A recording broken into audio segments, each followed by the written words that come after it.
अरविंद साहब। Thank you very much, Mr. Chairman.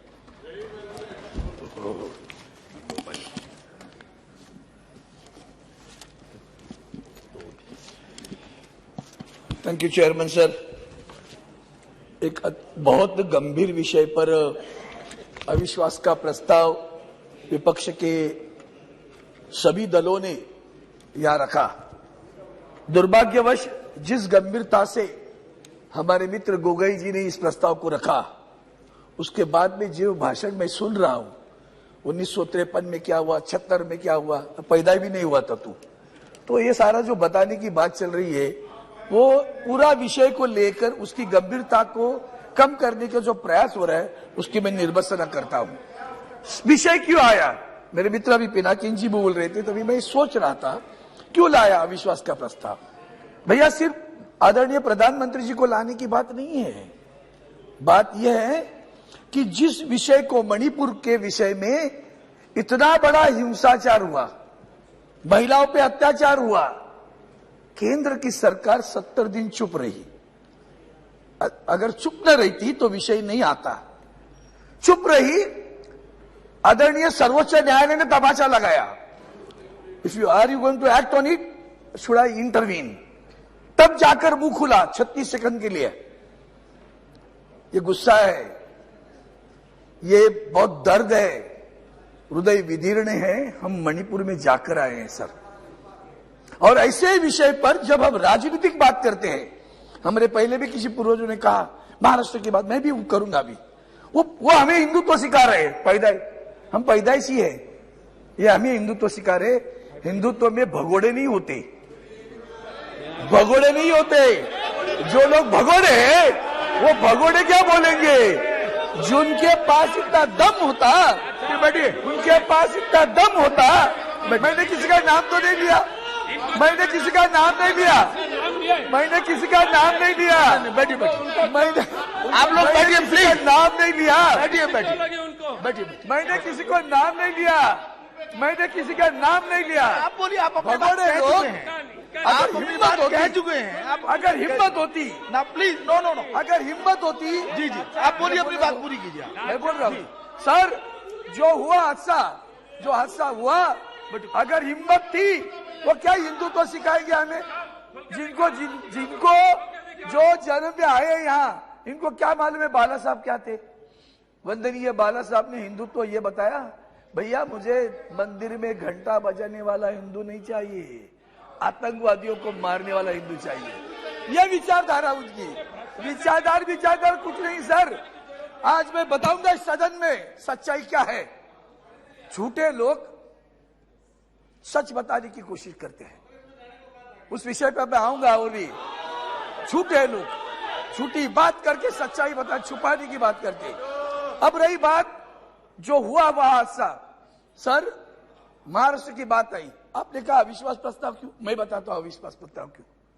जिस तरह से आपने बर्ताव किया है, वो मणिपुर के बारे में हो, हिंदुत्व के बारे में हो, और अन्य आपकी राजनीतिक सामाजिक नीति जो रही, मैं आपको बता देता हूं, आज की सरकार भी जो कहते हैं ना हमने किया हिंदुत्व के लिए, इनको छोड़ दिया, और जिनको छोड़ा वो तुम्हारे पास आए वापस, जिनका नाम लेकर आदरणीय प्रधानमंत्री जी ने कहा कि नेशनल एनसीपी पार्टी क्या है, नेचुरल करप्ट पार्टी। उन्होंने भरी सभा में, भरी रैली में कहा, 3 दिन बीते, उस रैली में आगे कहा 70,000 करोड़ का घोटाला हुआ, सिंचाई का घोटाला हुआ, बैंकों का घोटाला हुआ। 4 दिन में जिनके नाम पर घोटाले थे सभी महाराष्ट्र की सरकार में शामिल हुए। सिर्फ शामिल नहीं हुए, मंत्री भी बने सर, मंत्री बने।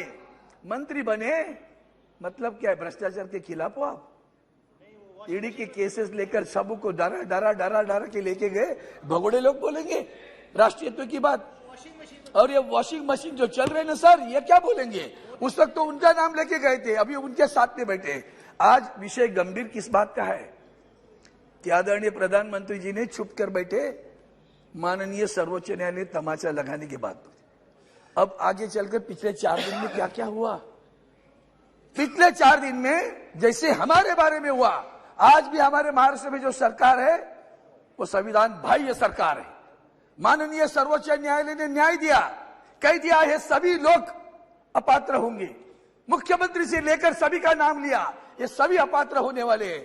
फिर भी मैं तो सुप्रीम कोर्ट का दायर बोलो सुप्रीम कोर्ट से कि मैं पार्लियामेंट में बोल रहा हूं, सुप्रीम कोर्ट ने दायर, सुप्रीम कोर्ट ने निर्णय दिया, सदस्य पे कार्रवाई करने का निर्णय दिया।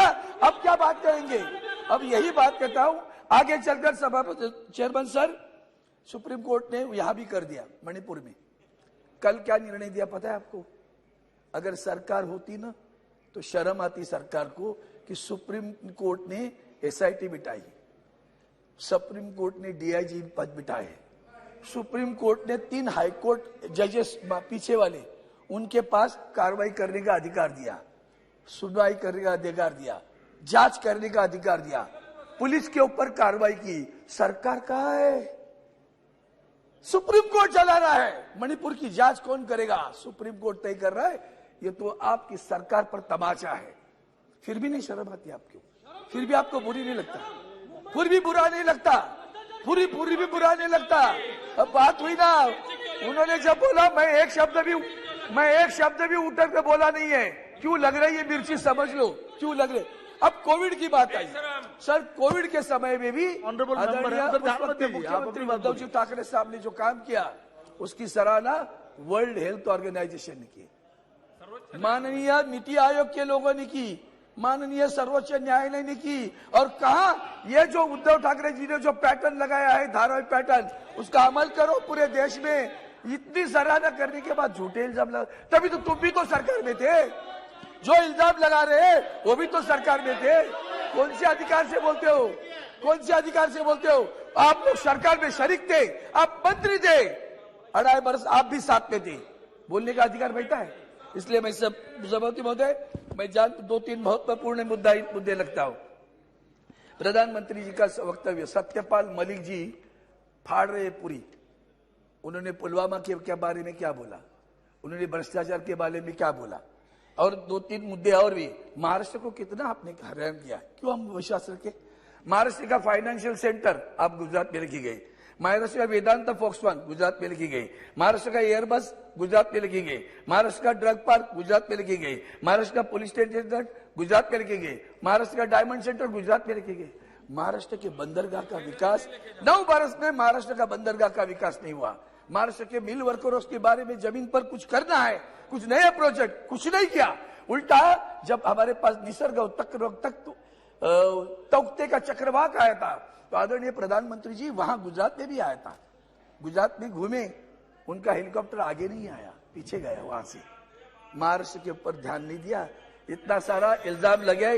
इसके बाद में हम बुलेट ट्रेन, हमारे यहाँ तो 10%, तो हमारे पास 70% पैसा बुलेट ट्रेन के लिए, सबकी गुजरात की सारा इस्तेमाल होना है। सभापति महोदय, महत्वपूर्ण विषय ऐसे है कि इसमें जो चीजें उन्होंने की है, खास करके 1 मिनट आपको बुरा लगना चाहिए था, किसानों का आंदोलन हुआ, 100 से ज्यादा लोग मर गए, बुरा नहीं लगा। आखिर में आदरणीय प्रधानमंत्री जी को कहना पड़ा, क्षमा मांगनी पड़ी, देश की क्षमा मांगता हूं और सारे बिल वापस लेता हूं। मरे कितने लोग, कुछ है उसकी परवाह? मॉनिटाइजेशन किया, कितने लोग मरे, है कुछ अश्रु ढाया? पुलवामा के लिए अश्रु ढाया? कभी नहीं अश्रु ढाया। यही तो दुख है, यही तो दर्द है। संवेदनाहीन सरकार चला रही है। और इसलिए सभी सभापति महोदय, आज जो काम हो रहा है, यहाँ जो खास करके पब्लिक सेक्टर हमारे जो बेचे जा रहे हैं, बेरोजगारी है, महंगाई है, अभी तो सभी ने बोला तो मैं उससे ज्यादा नहीं बोलूंगा।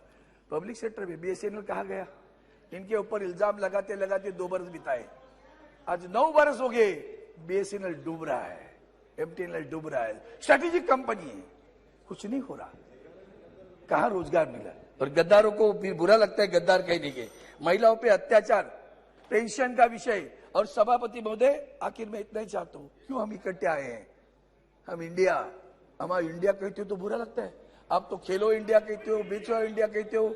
इसलिए इतना ही आखिर में एक वाक्य कहता हूं, नफरत करने वालों के सीने में प्यार भर दो जी। तुम्हारा सोशल मीडिया रोजाना देखो सर, हमारे महाराष्ट्र के हमारे महाराष्ट्र के अध्यक्ष जी गाय काटती हुई बता रहे थे लोगों, गाय का काटी नॉर्थ ईस्ट में, बता रहे का कर्नाटक के चुनाव में। क्या चाहते हो? थैंक यू, थैंक इसलिए नफरत करने वालों के सीने में प्यार भर दो, हम वो परवाह नहीं है, पत्थर को भी मुंह कर दो, यही हमारा इरादा है, इसलिए हम इकट्ठे आए। जय हिंद, जय हिंद। जी